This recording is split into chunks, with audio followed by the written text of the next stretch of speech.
कल्पना कीजिए, गहरे सन्नाटे में गूंजती एक रहस्यमयी पुकार। हजारों साल पहले, जब ना मशीनें थीं, ना आधुनिक तकनीक, फिर भी भारत में बने ऐसे मंदिर जो आज भी विज्ञान को चुनौती देते हैं। ये हैं 12 ज्योतिर्लिंग। क्या ये सिर्फ आस्था है या प्राचीन इंजीनियरिंग का रहस्य? कल्पना कीजिए, अरब सागर के तट पर खड़ा एक मंदिर जिसे इतिहास में 7 बार तोड़ा गया, लेकिन हर बार फिर से खड़ा हुआ। सोमनाथ केवल आस्था नहीं, बल्कि चालुक्य शैली की वास्तुकला का अद्भुत उदाहरण है। इसका शिखर 150 फीट से अधिक ऊंचा है और गर्भगृह का संरेखण ऐसा है कि दक्षिण दिशा में समुद्र के पार कोई भूभाग नहीं आता। मंदिर परिसर में स्थित बाण स्तंभ प्राचीन भारतीय खगोलीय ज्ञान का प्रमाण माना जाता है। इतनी सटीक दिशा गणना हजारों वर्ष पहले कैसे संभव हुई? क्या यह केवल धार्मिक संरचना थी या समुद्री मार्गदर्शन और ज्यामिति का प्राचीन केंद्र? नल्लमला पहाड़ियों के बीच स्थित मल्लिकार्जुन मंदिर द्रविड़ वास्तुकला का जीवंत उदाहरण है। ऊंचे गोपुरम, विशाल प्राकार दीवारें और ज्यामितीय संतुलन इसकी पहचान है। मंदिर के स्तंभों पर उकेरी गई मूर्तियां शास्त्रीय नृत्य, यज्ञ और पौराणिक दृश्यों को दर्शाती हैं। गर्भगृह की संरचना प्राकृतिक ऊर्जा और प्रकाश संतुलन को ध्यान में रखकर बनाई गई प्रतीत होती है। इतिहासकार मानते हैं कि यह स्थल प्राचीन साधना और खगोलीय अध्ययन का केंद्र था। क्या यह केवल मंदिर था या पहाड़ों के बीच छिपा प्राचीन विज्ञान का प्रयोगशाला? महाकालेश्वर, जहां शिवलिंग धरती स्तर से नीचे स्थित है, भूमिगत गर्भगृह प्राचीन ऊर्जा संरक्षण प्रणाली जैसा प्रतीत होता है। ऊपर बहुस्तरीय नागर शैली का शिखर और नीचे गहराई में स्थित शिवलिंग।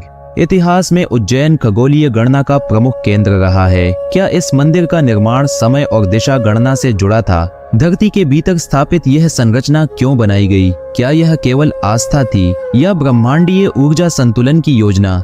सह्याद्री की हरियाली के बीच भीमाशंकर मंदिर नागर शैली और मराठा स्थापत्य का मिश्रण इसकी पहचान है। पत्थर की मोटी दीवारें और नमी रोधी संरचना घने वर्षा क्षेत्र के अनुकूल बनाई गई। यहाँ की जल निकासी प्रणाली बारिश के पानी को मंदिर की नींव से दूर ले जाती है। क्या प्राचीन अभियंता पर्यावरण के अनुसार निर्माण करते थे या यह केवल संयोग था कि यह मंदिर सदियों से सुरक्षित है? हिमालय की ऊंचाइयों पर 12,000 फीट की ऊंचाई पर स्थित केदारनाथ, विशाल ग्रेनाइट पत्थरों से निर्मित यह मंदिर बिना सीमेंट के इंटरलॉक तकनीक से बना है। 2013 की विनाशकारी बाढ़ में जब पूरा क्षेत्र तबाह हुआ, तब भी यह मंदिर सुरक्षित रहा। इतिहासकार मानते हैं कि इसकी नींव हिमालयी भूगर्भीय संरचना को समझकर बनाई गई। पत्थरों का वजन और कोण प्राकृतिक आपदाओं के दबाव को विभाजित करते हैं। क्या यह केवल आस्था की शक्ति थी या प्राचीन इंजीनियरिंग का अद्भुत उदाहरण? नर्मदा नदी के मध्य स्थित एक द्वीप जिसका आकार AUM जैसा माना जाता है। ओंकारेश्वर मंदिर केवल धार्मिक स्थल नहीं, बल्कि भू आकृति और वास्तुकला का अद्भुत संगम है। मंदिर का निर्माण नदी के प्रवाह और चट्टानों की प्राकृतिक संरचना के अनुरूप किया गया। पत्थर के विशाल खंड ऐसे संतुलित हैं कि सदियों से बाढ़ और क्षरण के बावजूद अडिग खड़े हैं।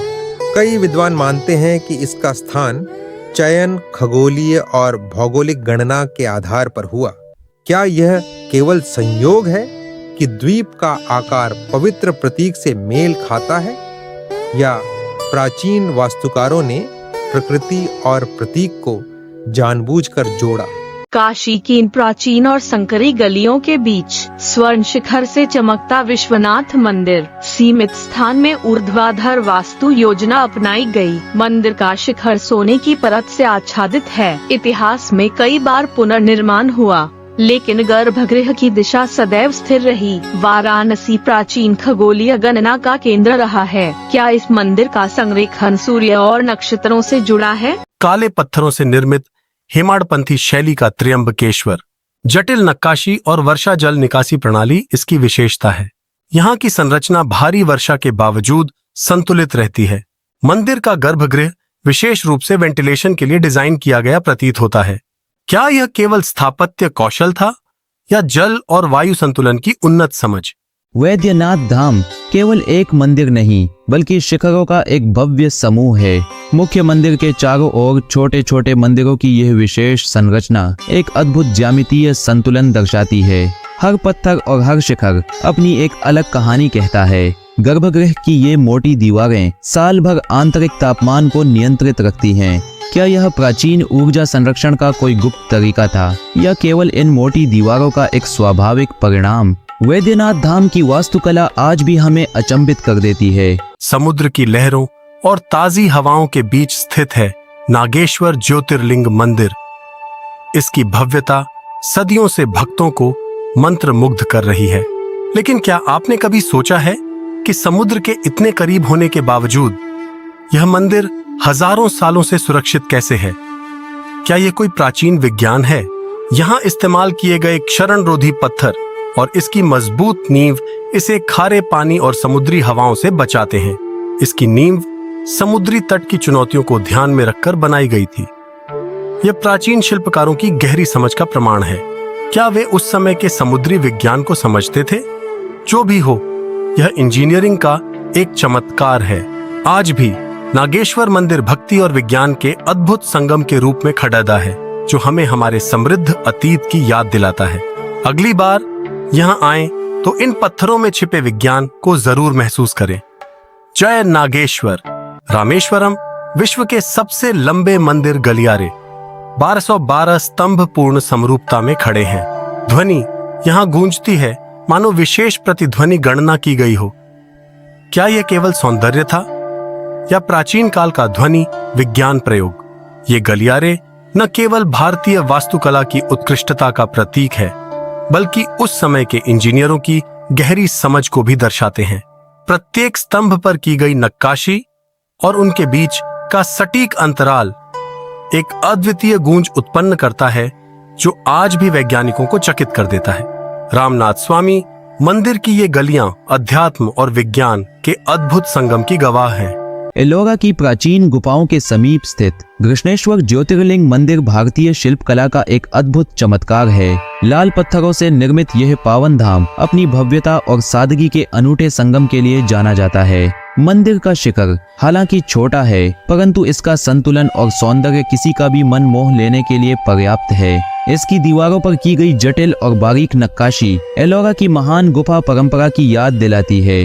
हर पत्थर एक कहानी कहता है, हर कोना प्राचीन शिल्पकारों की भक्ति और कौशल का प्रमाण है। यहाँ की वास्तुकला हमें सोचने पर विवश कर देती है। क्या यह उस महान शिल्प परंपरा का अंतिम जीवंत उदाहरण है या फिर हमारे गौरवशाली प्राचीन स्थापत्य की अंतिम कड़ी? आइए इस पावन ज्योतिर्लिंग के दर्शन करें और भारतीय विरासत की इस अनमोल कड़ी को करीब से महसूस करें। 12 ज्योतिर्लिंग, 12 संरचनाएं। लेकिन एक ही प्रश्न, क्या ये केवल आस्था के प्रतीक हैं या प्राचीन विज्ञान, ज्यामिति और ब्रह्मांडीय ज्ञान के जीवंत प्रमाण? हर मंदिर में छिपा है दिशा, ध्वनि, ऊर्जा और प्रकृति का संतुलन। शायद हमारे पूर्वज सिर्फ श्रद्धालु नहीं, बल्कि अद्भुत अभियंता और खगोल शास्त्री भी थे। अगर आपको ऐसी ही रहस्यमयी और वैज्ञानिक कहानियां पसंद हैं, तो अभी इस वीडियो को लाइक कीजिए, चैनल को सब्सक्राइब कीजिए और कमेंट में लिखिए अगला विषय कौन सा हो।